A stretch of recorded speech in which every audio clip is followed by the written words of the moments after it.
Para você que gosta de automobilismo, seja bem-vindo a mais uma edição do Redação Automotor.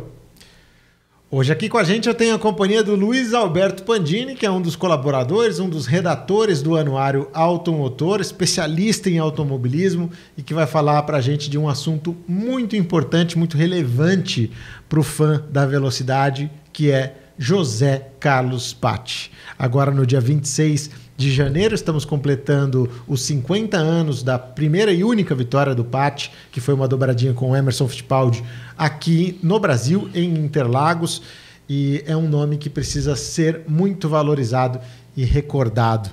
Panda, obrigado pela sua presença aqui para a gente falar desse grande nome que não chegou a ser ídolo dessas gerações posteriores, mas que para quem viu andando diz que realmente era dos grandes. Obrigado pelo convite, Thiago. Cara, é assim, eu comecei a acompanhar a corrida com 10 anos de idade e o Patti tinha morrido no ano anterior, né? Mas sempre gostei de carro e antes mesmo de começar a gostar de corrida, eu já ouvia falar de Emerson, de Ilsinho, de Copersucar e de José Carlos Patti também. E eu lembro da repercussão, do pessoal comentando da vitória dele no GP do Brasil. E é o que você falou, ele não tem como ele ser ídolo, né, de uma geração, morreu há quase 50 anos, né? Mas ele era um cara tão querido pelo pessoal do automobilismo da época, e tinha uma parcela do público que gostava muito dele, até mais do que do Emerson. Por quê? Porque o Emerson era o campeão do mundo, era a grande estrela, óbvio, né? Mas o Emerson tinha aquele jeito que era até o jeito certo de se ganhar corrida na época, né? Que era de você preservar o carro nas primeiras voltas para ter ele inteiro no final para tentar atacar. E o Patti, como ele correu muito tempo na Fórmula 1 com carros ruins, ele tinha que tentar ir para cima desde o começo para conseguir alguma coisa, e conseguiu. Então ele era um piloto muito rápido, o pessoal falava que ele era um piloto extremamente arrojado e tudo mais, alguns falavam que ele forçava o carro e tudo mais. Não era, ele era um piloto até suave, tanto que ele se deu muito bem em provas de longa duração, a gente vai falar disso daqui a pouquinho. Quando ele tinha um carro bom na mão, ele era um piloto extremamente suave, que cuidava bem do carro e conseguia chegar na frente, né? E essa vitória dele no GP do Brasil, ela foi muito carregada de simbolismos, né? Porque o Patti, o Emerson e o Ilsinho são filhos do automobilismo brasileiro dos anos 60. Do velho Interlagos. Do velho Interlagos, das equipes de fábrica, ou então das equipes que eram independentes, mas tinham alguém com um aporte financeiro para fazer uma super equipe, que era o caso da Dacon, era o caso da Jolly Gancia e de outras que existiram na época. Eles correram juntos nessa fase, eles eram amigos de adolescência, se conheceram praticamente andando na rua, de bicicleta, de carrinho de rolimã e tudo mais, moravam perto, moravam em Perdizes, e subiram juntos, né? O Emerson foi primeiro para a Europa, no ano seguinte foram o Patti e o Ilsinho, então praticamente eles cresceram juntos, né? Como pilotos e como homens, né? Então, de repente, num GP de Fórmula 1, 5, 6 anos depois, ou 10 depois que eles tinham começado a correr, o Patti ganha a corrida, o GP do Brasil em Interlagos, o Emerson em segundo, e na mesma corrida o Ilsinho, na segunda corrida dele com o Copersucar, consegue chegar no fim, né?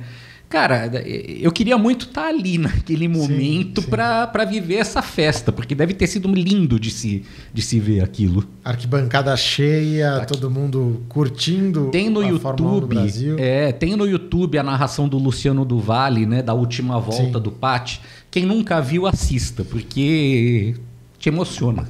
E eu pensei em fazer esse programa aqui, Panda, e não só esse programa, mas você também é o autor de um texto especial neste ano, no Anuário Automotor, em homenagem ao José Carlos Patti, e pensei em complementarmos com esse programa.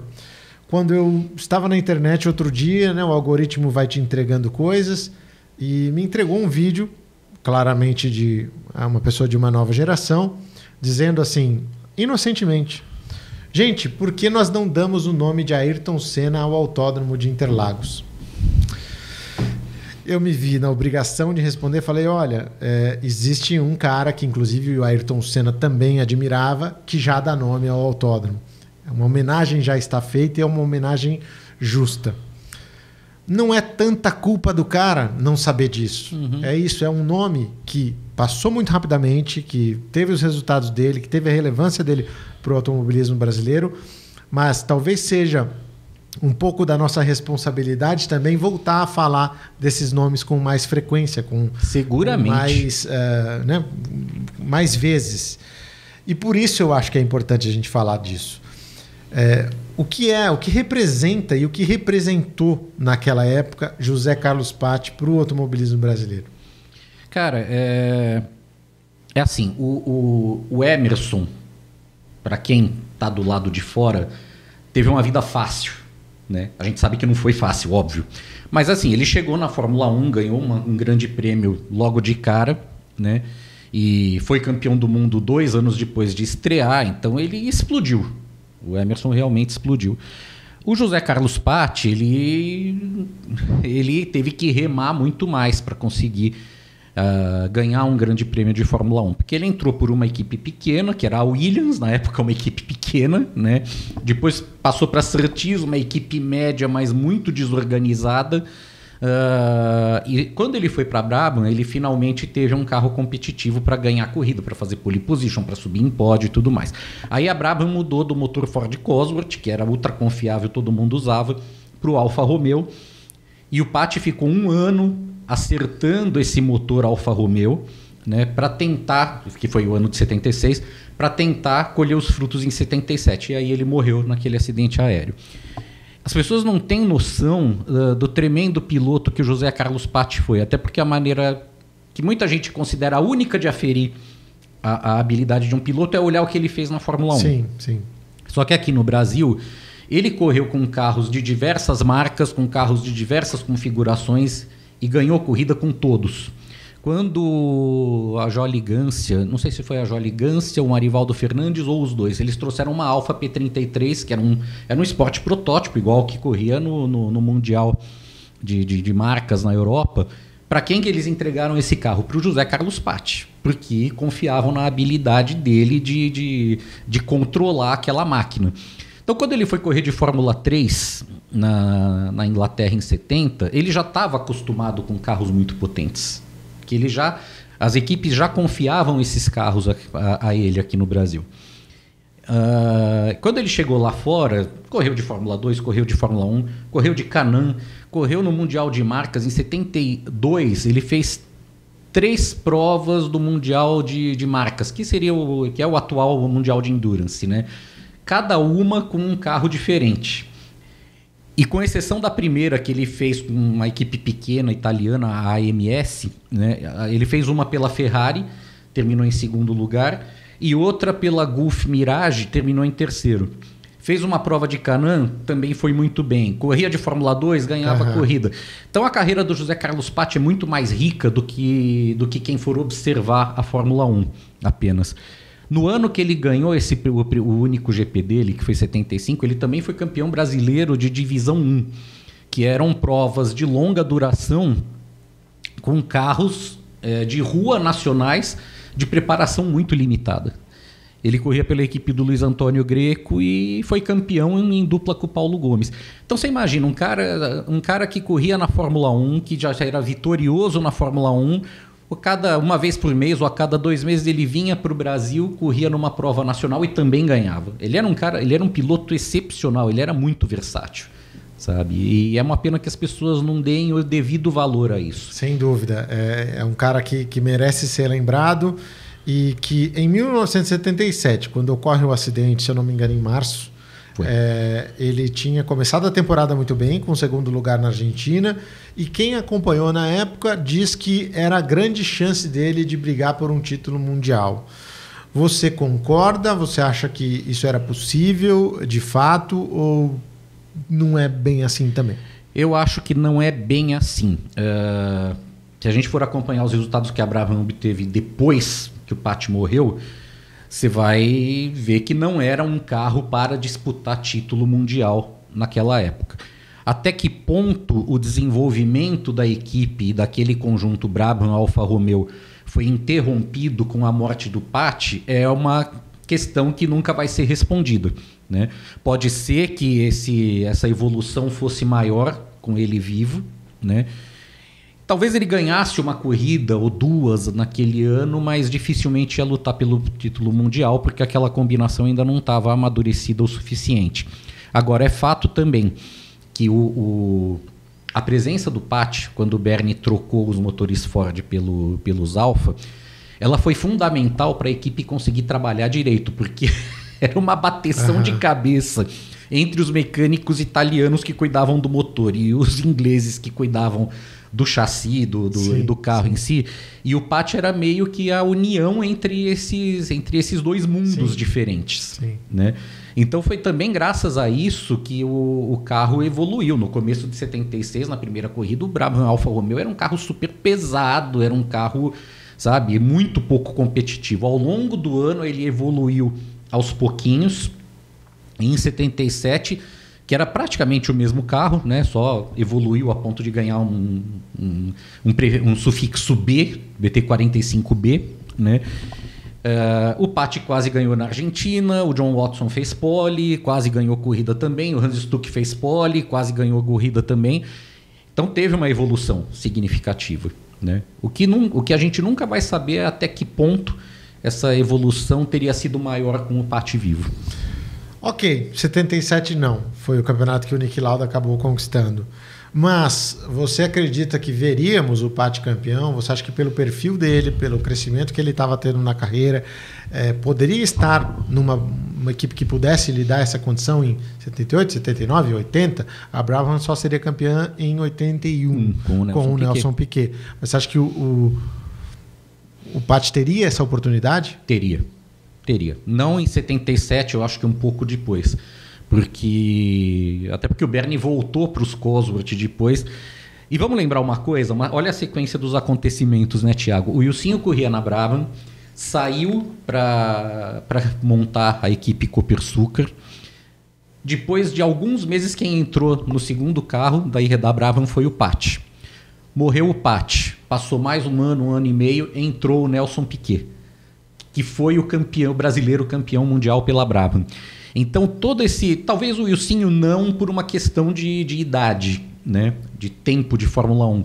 Mas o Paty, se ele continuasse correndo até 81, em 81 ele não ia ter nem 10 anos de carreira na Fórmula 1. É muito provável que ele tivesse sido campeão em 81, em vez do Piquet. É um exercício interessante de se fazer. Interessantíssimo. Né? O próprio Ilcinho também poderia ter essa possibilidade. Né? Tem muita gente que não gosta, né, desse C. Mas e C?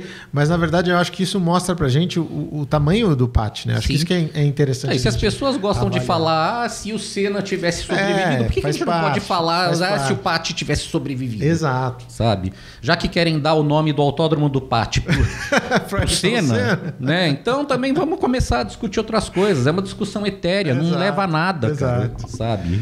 Bom, acho que está na hora de eu acender a fogueirinha aqui para você, te botar em situações de enrascada aí, para a gente também conseguir entender um pouquinho o tamanho do José Carlos Paty.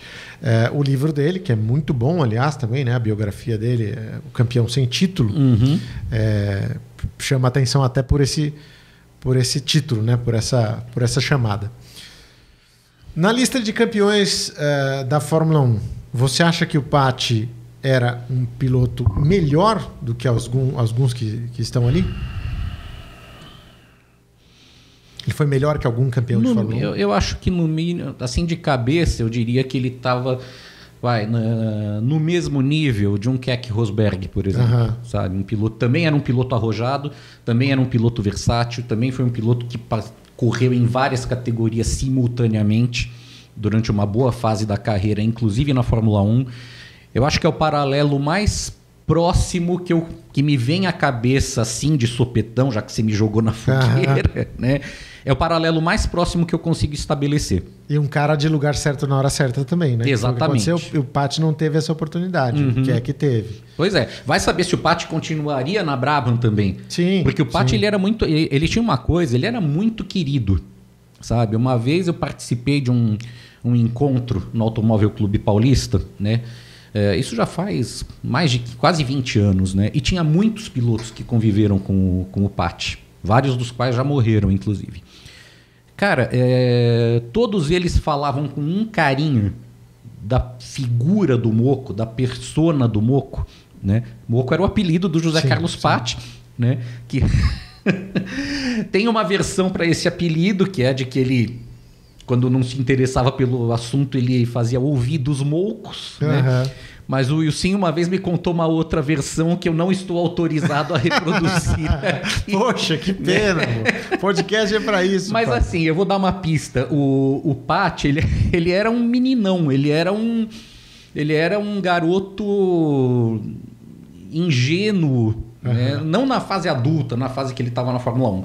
Mas quando ele começou a correr, pelos relatos, até no próprio livro do Luiz Carlos Lima, que você mencionou agora, né?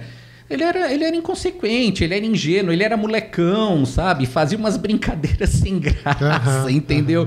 Tem uma passagem no livro que ele sofreu um acidente ou capotou e tal e coisa, no meio, isso num treino em Interlagos, no meio dos anos 60, né? E, putz, aí ele... Não sei se ele pulou para fora do carro, se ele foi ejetado para fora do carro porque não tinha cinto de segurança, né? E ficou ali, deitado. Putz, todo mundo no box foi correndo até onde ele estava. Quando o pessoal chegou perto, ele simplesmente levantou dando risada e saiu correndo. Ah, bicho, o pessoal não teve dúvida. Alcançaram o Patti e deram umas bufetadas. Isso tá no livro do... Alguém contou. Alguém que estava lá contou. Então ele era muito querido por todo mundo no automobilismo, né? E nas equipes também. Alguém fez uma observação, acho que foi o Chiquinho Lameirão, se não me engano, que é o seguinte: ele correu em todas as grandes equipes brasileiras dos anos 60, algumas das... acho que só não correu na VMAG, e ele se dava bem com todo mundo, porque ele não se envolvia nas questões de rivalidade entre uma e outra, sabe? E quando ele foi correr no exterior, a mesma coisa. Teve um boato de que ele ia estrear na Fórmula 1 pela Ferrari em 71. Esse boato não se confirmou, não sei exatamente porquê, mas ele foi correr em 72 de protótipo pela Ferrari, quando o Clay Regazzoni se machucou, né? E tem um registro de que quando o Patti foi testar o carro na pista de Fiorano, né, o Enzo Ferrari apareceu lá, chegou para o Peter Chet, que era o ex-piloto, diretor esportivo da Ferrari na época. O Enzo falou: Chet, olha quem está aqui, dessa vez não perde ele. Olha isso. Né? E realmente não perdeu. Ele não correu na Fórmula 1, mas correu em 73, fez todo o campeonato mundial pela Ferrari de protótipo. Não ganhou nenhuma corrida, mas não ganhou uma corrida porque seguiu a ordem da equipe. Que era uma coisa que não fazia sentido você desobedecer. Ferrari dando ordem, que coisa, hein? Inacreditável, né? Eram outros tempos. Não fazia sentido por quê? Porque o campeonato era de marcas, não existia contagem de pontos para pilotos. Então, cara, segura as posições e não briguem, né? Tinha uma dobradinha segurada em Nürburgring.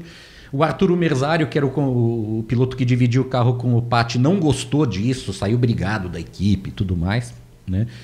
Mas enfim, o Patti era muito querido em todas as equipes pelas quais passou. Inclusive na Williams, pela qual ele fez a primeira temporada em 72. Primeira fase do Frank Williams. Primeira fase Frank Williams Racing Cars. Exatamente, que ele corria ele usava carros March do ano anterior. Vendia o almoço para pagar janta. Mais ou menos isso, entregava relógio, tirava relógio do pulso para pagar mecânico, né? E o Patti foi muito bem naquele primeiro ano, né? Ele tinha como companheiro um piloto experiente, que era o Henri Pescarolo, e ele obteve resultados muito melhores do que o Pescarolo. Então, ele mostrou talento logo de cara. E as pessoas viram isso na própria Fórmula 1. Sim. E eu acho que, de fato, ele tinha essa moral, ele tinha esse respeito lá dentro dos seus pares e também dos chefes de equipe, e essa história que você conta do Enzo Ferrari deixa isso muito claro. Mais uma passagem importante do Patti na Fórmula 1 antes de ele virar um piloto vitorioso. GP da Alemanha de 73 em Nürburgring, ele de Surtees, que era um carro que quebrava para burro, às vezes até andava lá entre os primeiros, mas quebrava muito, tinha muito problema problemas de diversas ordens, principalmente de suspensão. E em Nürburgring, antigo, 22,8 quilômetros, o Patti bateu o recorde da pista 4 vezes. Caramba! E terminou em 4º lugar. Uhum. O Wilson em 5º e o Emerson em 6º, né? E não é que um monte de gente quebrou, não. Jack Stewart ganhou, as duas Tyrrell estavam lá, as duas Lotus estavam lá, as McLaren estavam lá, e o Patti andando muito rápido com o carro da Surtees em Nürburgring. Então ali o cara, acho que para a Fórmula 1, o cara cresceu mesmo nessa corrida e na seguinte, que ele terminou em 3º na Áustria. Você foi bem na nossa primeira fogueira ali, conseguiu pular legal. Agora eu vou acender mais uma aqui. No ranking de pilotos brasileiros na Fórmula 1, eu acredito que você coloque os 3 campeões mundiais como os 3 melhores. Sim. Qual a posição do Patti? Ele é o 4º? Ele é o 5º? Ele é o 6º? Onde entra o José Carlos Patti no ranking de pilotos brasileiros que já passaram pela Fórmula 1? Cara, agora eu vou contornar a fogueira legal. Eu vou contornar a fogueira legal. Eu acho injusto tentar comparar, por exemplo, o que fez o Patti. Vamos tirar os 3 campeões né? Mas eu acho injusto tentar comparar a trajetória do Patti com a de um Rubinho, com a de um Massa, sabe? Porque ele correu muito menos tempo numa época que a Fórmula 1 tinha bem menos corridas, né? E teve carro competitivo basicamente durante 1 ano e meio, né? Então é uma pergunta que eu não vou responder. Olha só, candidato. Não, eu acho, mas é verdade, né? Não, é justo, o seu argumento é justíssimo. Não dá para comparar, né? Agora que ele eu vou me atrever, já que é para eu pelo menos chegar perto da fogueira, eu vou me atrever a colocar o Patti no mesmo nível do Rubinho e do Massa. Sim, é justíssimo. São os pilotos brasileiros que ganharam corrida na Fórmula 1. Rubinho e Massa com um período maior de condições de ganhar a corrida. E o que você falou, o Patti apenas 1 ano e meio. Para não ficar em cima do muro, eu vou colocar o José Carlos Patti em 4º. Sabe por quê? Porque eu sei que nenhum dos dois vai reclamar. Nem o Massa, nem o Rubinho. Tenho certeza isso aí, que não. Mesmo. Palmas para o Patti, bota ele em 4º e tá tudo certo. Mas, de fato, se a gente for parar para analisar friamente, é uma discussão que ele tem a desvantagem de não ter tido um carro campeão mundial há muito tempo. Né? Sim. Você precisa analisar muito mais o que teria sido do que o que foi. Ele teria gabarito para pelo menos ganhar mais grandes prêmios? Certamente. Sim. Não tenho dúvida disso. Aquele Grande Prêmio do Brasil de 75, que ele vence com o Emerson Fittipaldi em segundo, 50 anos dessa conquista agora que a gente está vivendo. Acho que um momento mais especial assim que a gente teve do Brasil nos anos 70, né? Porque o Emerson ganha 73, o Grande Prêmio do Brasil, ganha 74 e o Patti ganha 75. A gente não sabia em grandes prêmios oficiais o que era perder. Então eu fico imaginando o torcedor brasileiro como reagiu a tudo isso naquela dobradinha. Cara, deve ter sido um êxtase coletivo, né? Você tinha 10 anos, né? Você falou? Não, eu faço aniversário em agosto, então por ocasião do GP eu tinha 6 ainda. 6 ainda? Né? 6. E o que eu sei são os relatos que eu já li, são as imagens de TV que eu já vi, né? E assim, eu fico imaginando aquele contexto, né, de um automobilismo brasileiro muito forte, muito popular. O automobilismo brasileiro era popular na época. Sim. Qualquer corrida regional paulista levava não multidões, mas enchia a arquibancada de Interlagos, né? Eu imagino que quem estava lá naquele grande prêmio, na arquibancada, era um autêntico fã de automobilismo, né? Falam na época, 100 mil pessoas em Interlagos. O Barão, nessa mesma época, o Wilson Fittipaldi, o pai, ele deu uma entrevista. Nessa mesma época, ele falou, gente, não cabem 100 mil pessoas em Interlagos. Não tem como ter 100 mil pessoas lá. Mas você vê o autódromo lotado, sabe? A comemoração das pessoas. Teve uma passagem curiosa, 2, na verdade, né? O Patti recebeu a bandeirada e, em vez dele percorrer o circuito completo, na volta de honra, ele passou pelo anel externo. O Emerson percebeu e passou também. O Jochen Mass, que foi o terceiro colocado, também fez a mesma coisa. Então não teve discussão sobre vamos desclassificar, vamos punir, vamos multar, essas coisas todas. Esse foi, sei lá, eu acho que ele fez isso ou por cansaço ou por ansiedade para chegar logo no box ou comemorar, não sei, não dá para saber. E a outra coisa que ele fez foi no pódio, morrendo de calor, GP do Brasil em Interlagos em janeiro, né? Ele simplesmente arriou o macacão. Não pode. Não tinha patrocinador nenhum à vista. Né? Sensacional. Então, é nessas horas que a gente vê até a ingenuidade do Pat, né? Sim. Então, é muito curioso. Eu realmente... Cara, se tem uma corrida que eu... Se falarem, olha, tem uma corrida do passado que você gostaria de ter visto, de ter estado lá, de ter acompanhado. Quer viajar no tempo para acompanhar. Exatamente. Sem dúvida seria essa. Sem dúvida, deve ter sido muito legal e marcando aí a primeira e única vitória do José Carlos Pat na Fórmula 1. Panda, você falou da capacidade do José Carlos Pat também nos carros protótipos, falou da trajetória dele com a Ferrari. Queria que você falasse um pouquinho de Le Mans, porque ainda hoje, alguns já igualaram esse resultado, mas ainda hoje melhora o resultado de um piloto brasileiro lá, segundo lugar. Acho que também é um fator que demonstra a grandiosidade desse cara, né? Sim. Vale lembrar que aquele carro, o carro dele, do Arturo Merzario, na época eram só 2 pilotos por carro. Era raro ter 3, como hoje é praxe, né? Mas o carro largou na pole position, só que a Matra Cinca, francesa, né? Que foi campeã, tinha uma equipe muito forte naquele ano de 73 e também no de 74, os caras fizeram uma mega preparação para ganhar em Le Mans. E aí na corrida, a Matra do Henri Pescarolo com o Gerard Larousse, se não me engano. Né? Exato. Eles chegaram na frente da Ferrari, do Pat e do Merzario. Mas tem uma... E o Pat e o Merzario chegaram à frente da outra Matra. De outra Matra, exatamente. Sim. Então eles fizeram uma corrida muito... Era Jabouille e quem mais? E o Jossot. Jean-Pierre Jossot, exatamente. Então eles fizeram uma corrida muito competitiva, eles deram combate à equipe da Matra até onde foi possível, né? E o Pat declarou naquela época que nunca mais queria correr em Le Mans. Ele achou... Vamos lembrar o contexto. Era uma corrida que tinha fama de perigosa. Sim. Né? E com 2 pilotos apenas, devia ser muito cansativa. Muito mais do que hoje. Vamos lembrar que os faróis não eram tão eficientes, os pneus não eram tão eficientes. Estrutura de descanso também, que os caras têm motorhome. Exatamente. Hoje, não era como é hoje. Né? Então ele falou, olha, é muito cansativo, foi sensacional ter competido, mas para mim chega, não quero mais fazer Le Mans. E realmente, não é que ele não fez mais Le Mans. Ele não correu mais no Mundial de Marcas quando acabou o contrato dele com a Ferrari.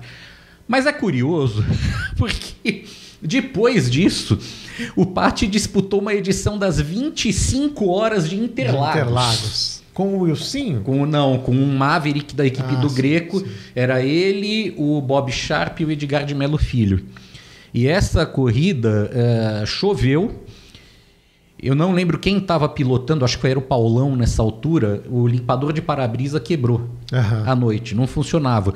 E o Paulão foi levando o carro até chegar a hora de parar para abastecer, trocar piloto, e aí eles consertaram o limpador. E foi uma corrida muito disputada entre esse carro da equipe do Greco e um da equipe Takulomi, que era do Reinaldo Campelo, que era pilotado pelo Ingo Hoffmann, pelo Alex Dias Ribeiro e pelo Alfredo Guaraná. E esse carro também teve alguns problemas durante a corrida e acho que eles bateram em algum momento e por isso que o Maverick do Pat ganhou. Então ele cansou de fazer 24 horas de Le Mans, mas não cansou de fazer 25 horas de Interlagos. Mas também não dá para comparar. Era um carro, não era tão rápido, né? Ele estava dividindo com 2 pilotos e não com 1. E estava em Interlagos, que era a casa dele, né? Então realmente não dá para comparar as duas provas. Panda, que bom ter a sua presença aqui hoje para a gente falar de José Carlos Pat. Tomara que esse vídeo chegue também a uma outra geração, aí, nessa geração que não teve a oportunidade de conhecê-lo, ou nem tem ideia de quem é o José Carlos Patti, como eu falei aqui do rapaz que queria botar o nome do Ayrton Senna em Interlagos. E eu escrevi exatamente isso. Falei, olha, se o Ayrton Senna fosse consultado, ele diria não. Então, é importante a gente relembrar esses nomes. Eu queria acrescentar uma coisa. O autódromo passou a ter o nome José Carlos Patti em 1985, 10 anos depois da vitória dele no GP. E uma das coisas que motivaram essa movimentação para dar o nome dele para o autódromo foi exatamente o lançamento do livro do Luiz Carlos Lima, o José Carlos Patti, o campeão mundial sem título, porque teve um lançamento grande no Automóvel Clube Paulista, e aí alguém apresentou esse projeto e ele foi imediatamente aprovado sem restrição. 5 anos depois, quando reformaram o autódromo para a Fórmula 1 voltar, né, que muda para São Paulo, né, que aí mudaram o traçado e tudo mais, em 90 colocaram o busto do José Carlos Patti na entrada do box, que eu acho até que é um lugar discreto demais. Sim, eu acho que podia ser um local de maior passagem de público nas arquibancadas, né? E agora, no ano passado, teve a transferência dos restos mortais do José Carlos Patti do cemitério do Araçá para uma urna que foi depositada ao pé desse monumento ao José Carlos Patti em Interlagos. Que é isso, hoje descansa em sua casa, no Autódromo José Carlos Patti, e me dá um grande orgulho quando eu ouço uma transmissão internacional sendo aberta, levando para o mundo inteiro informação e emoção, e o narrador se referindo, estamos aqui no Autódromo José Carlos Patti, porque se para o brasileiro já é difícil ter noção dessa história, acho que para os estrangeiros mais ainda, e você colocando o nome dele em um autódromo relevante como é Interlagos, acho que ajuda a preservar esse legado. Desculpa alongar, mas tem mais uma história do José Carlos Patti que merece ser contada. Para quem nunca viu, o desenho do capacete do Patti era como? Ele era de um azul escuro, bem escuro, quase preto, com uma seta amarela estilizada para frente e mais 2 nos lados, né, também apontadas para frente, né? Esbarrei aqui. Esse desenho foi criado pelo Anísio Campos e no começo as setas eram vermelhas, e o Anísio sugeriu mudar porque ficava muito parecido, o efeito visual ficava muito parecido com o capacete do Emerson. Então ele mudou o desenho das setas para o amarelo. E aí, na véspera do GP dos Estados Unidos de 74, o pai do José Carlos Patti tinha morrido 2 anos antes. Na véspera do GP dos Estados Unidos de 74, a última corrida do ano, ele teve um sonho em que o pai falava para ele, seta apontada para baixo é como se fosse uma âncora que te segura na vida. Aí o Patti acordou, pegou uma gilete e eliminou as pontas da seta. Ficou um desenho reto. Se você procurar na internet, você vai achar fotos do Patti nessa corrida com o capacete normal, com a seta para baixo e com o ângulo reto para frente, que foi como ele usou na corrida. E aí, no ano seguinte, em vez de seta, passou a ser como se fosse um movimento de onda, né? Que aí vinha a flecha para cá. Sim. Então, ele tinha esse lado místico também. Dizem que ele sonhava muito com o pai falecido. Caramba, que história, hein? E até ponto de provocar essa mudança no capacete. Muito legal, Panda. Obrigado pela tua participação e voltaremos aqui outras vezes na redação do Automotor para trocar ideia. Obrigado. Obrigado pelo convite. Espero que você que ainda não conhece o José Carlos Patti, pesquise sobre ele. Você vai descobrir uma história sensacional de um tremendo piloto. E ele merece. E se você gostou desse conteúdo, deixa aí também a sua opinião, o seu comentário para a gente ir batendo papo. Deixa o seu like, isso é muito importante. E caso esteja no canal pela primeira vez, ou enfim, ainda não seja inscrito, faça isso também porque ajuda a gente aqui a crescer cada vez mais, tá bom? Da minha parte, um grande abraço e até a próxima. Tchau!